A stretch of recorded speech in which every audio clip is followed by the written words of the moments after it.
Sitting Bull, Hunkpapa Lakota chief, led the resistance to U.S. expansion in the Great Plains. He forged alliances and in 1876, his leadership sustained the victory at Little Bighorn. He went into exile in Canada, later surrendered in 1881, performed in Buffalo Bill's show, and died while being arrested at Standing Rock during the Ghost Dance. In the 1880s, he served as a scout for the U.S. Cavalry and became known as Apache Kid. Among his people, he was Haskaibenaintail, brave and tall, who will have a mysterious end. After being arrested, he escaped during the transfer to the territorial prison in Yuma, Arizona in 1889, and since then his whereabouts have remained unknown. Eagle Hunter. The scene shows a Hidatsa man holding a captured eagle, standing on a rocky outcrop overlooking a wide valley. Edward S. Curtis's framing combines subsistence right and landscape, recording indigenous practices and their relationship with the land. That is why his images still challenge viewers today. In 1900, George Bird Grinnell invited Edward S. Curtis to document the Blackfoot. On that year's expedition, which produced the image of 3 Confederation chiefs, Curtis defined his themes and method. 6 years later, this experience led J.P. Morgan to fund the multi-volume ethnographic and photographic work titled The North American Indian. Uriwichi, a Shoshone known as Jack Tendoy, was part of the Lemhi and Fort Hall Agency delegation that signed the Treaty of May 14, 1880. Photographed by Charles M. Bell in Washington, he symbolizes the federal policy that ultimately concentrated Shoshone, Bannock, and Lemhi at Fort Hall, Idaho. I'll leave a secret bonus in the pinned comment for those who love the Old West. Don't miss it. It's for a limited time. Siksika man recorded at Fort Belknap, Montana in 1917, at the time carrying a ceremonial pipe used in meetings and packs. The image belongs to the context of assimilation policies and ethnographic mapping of the Northern Plains. The Siksika presence indicates networks of movement and alliances of the Blackfoot Confederacy. Lone Sitting Bull, Dakota man, a figure from the 1880s, lived through the transition into reservations under federal pressure. With the decline of the buffalo and forced relocations, he dealt with assimilation policies, military surveillance, and mediation with agents. His path records daily resistance in maintaining rituals, language, and kinship. Portrait of Old Crow and Pretty Medicine Pipe, leaders of the Apsaluk Crow people. The image, taken in 1873, shows ceremonial clothing and adornments at a time of intense contact with federal agents and explorers in the Northern Plains. The portrait serves as a visual source on identities and alliances of the period. Portrait of Mr. Wildgun and his family, members of the Blackfeet Nation, taken in the early 20th century in Montana, likely on the Blackfeet Reservation. The scene records a transition. Clothing combines traditional elements and trade items, amid disputes over land and assimilation policies. Photographed by N.A. Forsyth.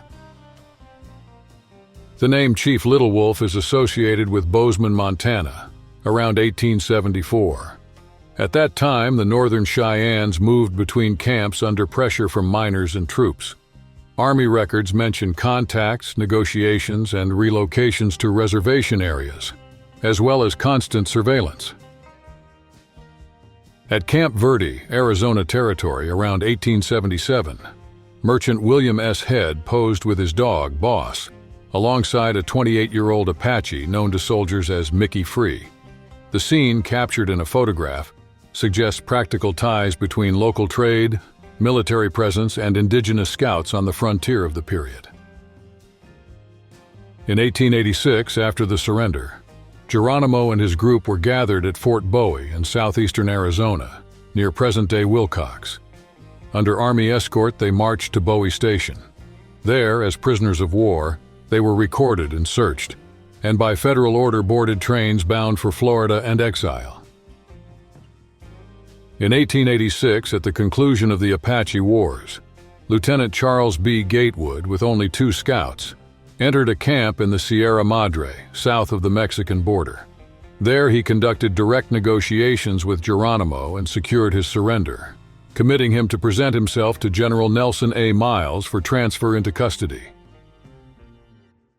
In 1875, after tensions over food and the authoritarianism of agents, Navajo groups surrounded the agency at Fort Defiance. Organized by local leaders, they occupied warehouses and offices, interrupted the superintendent's orders, and demanded administrative changes. The action, carried out without gunfire, marked a turning point in the daily control of the post. Known as Apache Kid, Haskay Bay Nayantale first served as an indigenous scout for the U.S. Army. After internal conflicts and clashes between Apaches and settlers, trial and escape, he began living outside the law. In the 1880s and 1890s, he became the most hunted fugitive in the Arizona Territory, a symbol of the tensions of the post-Apache War era. Carte de visite portrait, taken in 1884 at the San Carlos Reservation, in what was then the Arizona Territory, shows Geronimo Chiricahua Apache leader under federal surveillance during the confinement imposed by the U.S. Army. It is the earliest known photographic record of the chief, prior to the campaigns of 1885-1886, in the popular commercial format. Looking Glass, also called Alalimia Takanin, served as a war chief of the Nez Perce in 1877. After the federal removal order, he coordinated marches and battles, defended the route toward Canada and contact with the Crow. He led the retreat after Clearwater and Big Hole while Joseph negotiated. Together they kept the group cohesive until Bear Paw. Custer and Bloody Knife kneeling on the left. Portrait taken around 1876. Lieutenant Colonel George A. Custer poses next to Bloody Knife, an Arikara scout who served as guide and interpreter in the campaigns against the Plains Nations, months before the Battle of Little Bighorn, in the Montana Territory, under the command of the 7th Cavalry. Around 1888, Mickey Free, a mixed-heritage Apache scout raised among the Chiricahua, appears alongside his wives Ethle and Ochahe. The scene documents domestic life and the alliances of scouts in the service of the U.S. Army in the Southwest, in the Arizona Territory after the Apache Wars and Geronimo's surrender, acting as mediators. In 1906, the Salish leader known as Chief Eagle, Atoem Elam Wot Skill M. was photographed at the Flathead Reservation in Montana. He served as a community reference during the transition imposed by federal policies, mediating relations with government agents and preserving rights, language, and kinship networks, as well as changes in hunting and horse breeding.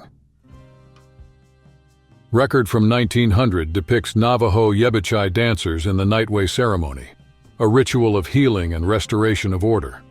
With masks representing the holy beings, they advance in a row, marking steps with rattles and alternating chants. The rite, lasting 9 nights, includes sand paintings, is performed in winter, and is guided by the ceremonial singer. Portrait of Red Hawk, Oglala Lakota warrior, taken by Edward S. Curtis around 1905 in the Badlands, South Dakota. The photograph is part of Curtis's documentation project, aimed at recording indigenous societies at the beginning of the 20th century, when the imposition of reservations and federal policies reshaped Oglala life.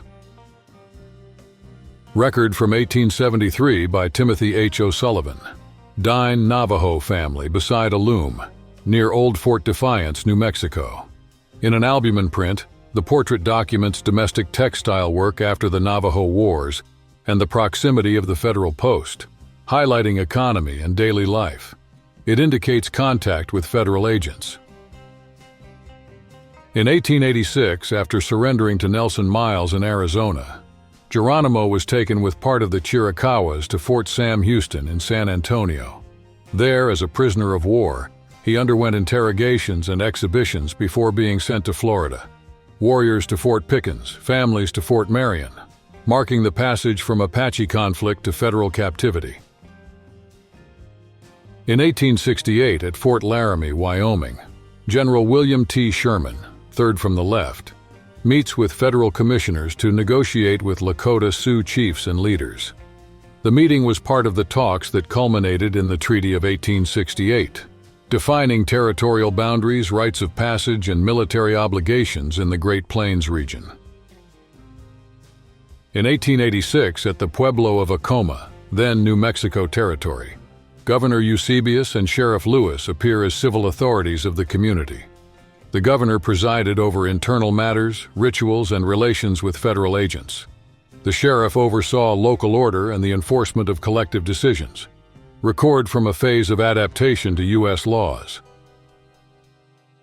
Photographic record of Shoshone leader Washakie, produced by William Henry Jackson around 1870 in present-day Wyoming.